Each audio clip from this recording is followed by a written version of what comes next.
বৈষম্য বিরোধী আন্দোলনে ছাত্র জনতার উপর হামলার ঘটনায় এখন পর্যন্ত 1170 জনকে র্যাব গ্রেপ্তার করেছে বলে জানিয়েছেন বাহিনীটির লিগ্যাল অ্যান্ড মিডিয়া উইং এর পরিচালক lieutenant colonel Munim Ferdous.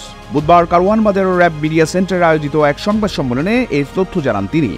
5 August পরবর্তীতে বিভিন্ন সময়ে অবৈধ অস্ত্র হত্যা, মাদক, ধর্ষণ, ছিনতাই, ডাকাতি এবং চাঁদাবাজি সহ বিভিন্ন অপরাধমূলক কর্মকাণ্ডের সাথে জড়িত অভিযোগে প্রায় 1170 জনকে গ্রেফতার করেছে।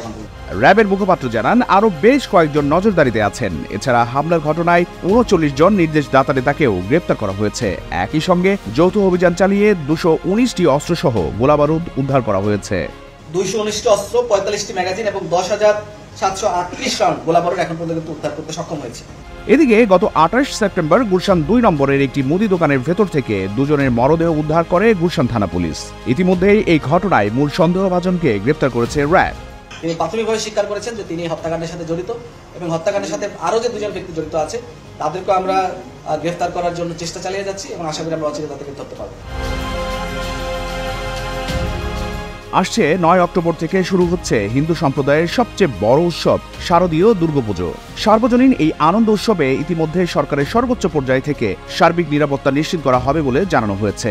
দুর্গোৎসব প্রসঙ্গে এই র্যাব কর্মকর্তা জানান দুর্গাপুজোকে ঘিরে উস্কানি রয়েছে, তবে বিশৃঙ্খলা রোধ করতে মাঠে তৎপর থাকবে র্যাব। সকাল ও বিকেলে থাকবে বিশেষ টহল। 31,461টি পূজা মণ্ডপ রয়েছে, যেটা সারা বাংলাদেশ ব্যাপী। আমাদের সারা বাংলাদেশে যে 15টি ব্যাটালিয়ন আছে তাদের সবার মাধ্যমে যে সকল গণ্যমান্য ব্যক্তি আছে তাদের সাথে আলোচনা করে আমরা কিন্তু প্রত্যেকটি পূজা মণ্ডপের নিরাপত্তা নিশ্চিত করার জন্য ব্যবস্থা করে যাচ্ছি। The news Bangladesh, Dhaka.